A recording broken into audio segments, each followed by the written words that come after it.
Mi možemo da izračunamo dobro koliko nam para u poslu treba. I ovde i ovde. Međutim, ukoliko nemamo postavljen sistem kontrola, odnosno praćenja, kakve će biti efekti ovih ulaganja na prihode i profit, može vrlo lako da nam se desi da mi pravimo veće troškove nego što smo inicijalno predvideli.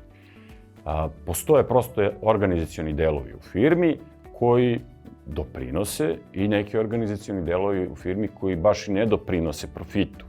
Negde gori, a negde je cela firma u praznom hodu.